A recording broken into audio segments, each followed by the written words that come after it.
Hey legends, welcome along to the second video of today.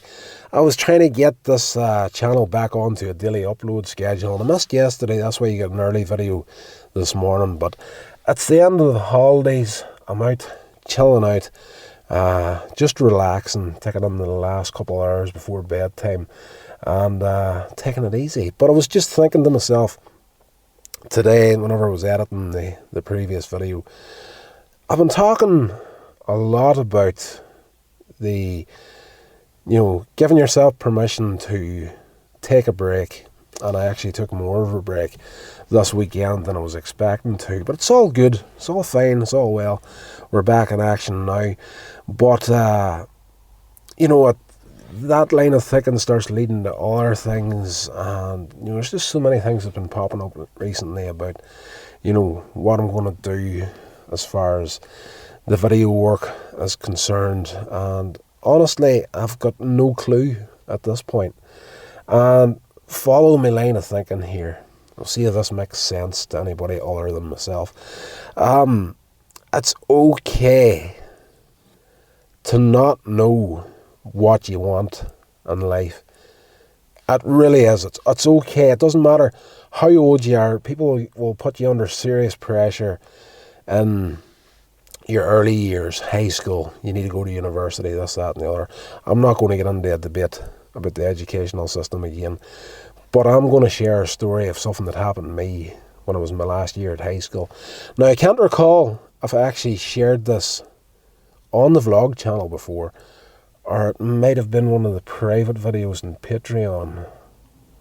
I don't know, but just for context, we'll go through it one more time here for this video. In my last year in high school, I wanted to do well in woodwork, that sort of stuff, leave school, go straight into joinery, become a joiner like my brother, building kitchens and whatnot, bedroom units, all that sort of good stuff. And that's what I aimed for through high school, and I was well on track for it. Did terrible on all the other exams, bar the ones I wanted to be good at. Woodwork been one of them. Was grand with it, but halfway through the last year in high school, boom, walking up the street one day with my cousin, epileptic seizure. They got there, knocked unconscious before I hit the ground. I remember it coming on to me, and my muscles starting to twitch on the left of my face, and my muscles in my neck started twisting my head around to the side. I couldn't stop it as much as I tried. Went black, unconscious, woke up in an ambulance, blood all down my shirt, and tooth knocked right out of my head. So there's no history of that in my family to the best of my knowledge. I remember when it happened asking my parents, is there anybody else in the family that's ever had this? Because I've never heard of this happening before. And they're like, no, as far as we know, you're the first. It's crazy. But anyway, that's okay. That's all fine and well. Finished off high school, went to further education to learn joinery. Not long into that, bang, one weekend, same thing happens again. The second seizure hits me, and I don't get knocked out this time, but it didn't last that long. But it's the only one I fully remember, and it's flipping terrifying. Wouldn't wish it on my worst enemy. But because it happened to me twice, it labels you. And now, close to 30 years later, I am still seeing the ramifications of what happened to me then. I am very limited in the actual work that I can do and apply for these days because of that medical history. People are crazy scared when it comes to insurance. Whenever bosses, employers, they find out there's a history of that there, it's like, you're not working in machinery, you're not working on this, you can't do that job in case something happens to you. And it's madness, because I had those two, but as I say, you have two of them, it labels you. But I'm sitting in a car right now, I can legally drive, there's no problem there. I am grand as far as everything else goes. I can do what I want when I want. That's all good, but whenever it comes to the job, there's a lot of stuff I'm just not cleared now because of that medical history. So you don't know what life is going to throw at you. That's something we've really learned the last couple of weeks with my pen pal's mother and what happened to her. Life is incredibly unfair at times. So it's stop beating yourself up if you don't know what you want to do right now, because everything that I had planned to do through high school no longer can do because of my medical history. And I'm not beating myself up about even the video work here. People have been saying, you're pretty good at making videos. I do the odd little promotional video for the gym, and even Mel that owns the place says, you should do this full time. But honestly, I don't know right now. I'm just giving myself permission to be okay with not knowing what I want to do, because honestly, as much as I love Northern Ireland, the country in general, I don't know if I want to stay here right now. I really don't. I'm in a position in my life now where I'm very opened up to any opportunities that roll along. I'm very, very open to it. Goodness knows what could happen. And even at that, video work itself in Northern Ireland, and apologies before I go ahead and say this here, but it's probably going to annoy a few people and when this gets back to them, but it's just the way I feel about the job right now. I can do the whole client work thing standing on my head with my eyes blindfolded, my arms tied behind my back. It is dirt simple to do it. But I don't know if I want to do that now, because it's just, there are so many people in the country right now that are doing it, and it's only going to get higher and higher and higher. The example of that being, whenever I was starting out in this back in 2006, I want to say, maybe 2006, 2007, I was off work one day and sitting in the house, and I started looking up videographers for Northern Ireland and do a little bit of mystery shopping to see what you could charge for wedding videos and that sort of thing, because I was just getting started out onto it. I was fed up with the whole, after not getting to be a joiner because of my medical history, I went into retail, got my qualifications up to supervisor level, but that just didn't float my boat. So I wanted to try getting into this at that stage, and I actually got my phone out, and I rang around all the companies in Northern Ireland that were doing videography work at the time, and literally rung around them, doing a little bit of mystery shopping, finding out prices. It took about half an hour to 40 minutes to do it. There was about 30, 35, 36 or so people in the whole of Northern Ireland doing it at that stage.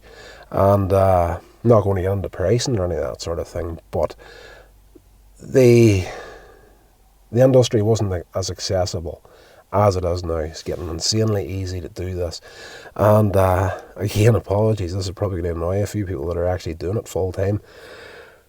But I got curious about a week and a half, 2 weeks ago. I was sitting one morning and that was all playing through my mind. Not happy in the job I'm in at the minute. And thinking, I must just look up and see how many people is actually doing it in the country at the minute. So just eating my breakfast, got the iPhone out, opened up Google and just searched videographers Northern Ireland search, and I just started scrolling and counting all the different names that were going up. I lost count at 470 something, 475, 78, but that's not, the scrolling kept going, and as I say, lost count 470 plus names, kept scrolling for maybe an hour or 2 minutes here. You're talking probably 650 to 700 different companies in Northern Ireland right now that are doing work along like promotional videos and weddings and that sort of thing. And well, I am going to hit money for a second. Back in 2007, whenever I was doing the mystery shopping, there were people were charging between £800 to £1,200 for the day. And I've came across people at the moment that are only charging about £300 to £500, and I was actually recommended in the promotional side of things to charge about £150. So it's getting to the stage now, as far as I can see in the little bit of research I've been doing about it, that it's getting that accessible. And I don't want to start griping on the educational system again, but there's a lot of people doing media courses now, and they've got the full setup, editing computers that they could literally edit a Hollywood movie on. It's like literally the computer I have at home right now, like I could literally edit a Hollywood movie on it. Not that I've got the skill to do that, but that's the power that your simple MacBook Pro laptop would have right now. Very, very much capable of doing it. And everybody has one. Like, I know people that are buying them computers because Apple's logo's on it, and simply because of that, they're not even doing video work. Like, the power of these machines is phenomenal, and it's at everybody's fingertips right now. So honestly, right now, I can see the videography industry getting to the point where, it's going to end up being, and this is the part that's going to really annoy someone, I can see it getting to the point where it ends up being an entry-level job, because you only have to look at the people on TikTok right now. You can edit everything on the app. Some of the edits coming out from kids on that platform right now is phenomenal. Like, they're literally pro editors, and they're still in early high school, maybe younger. Like, it's phenomenal what people can do right now. And there's even apps I've came across that will literally edit the video for you.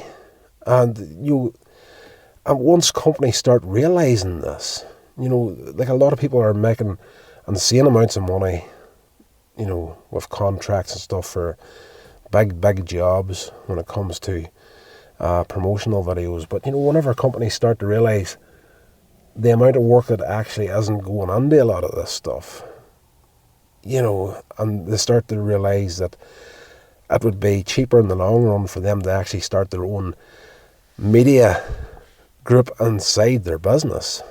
Like, today, everything's about speed.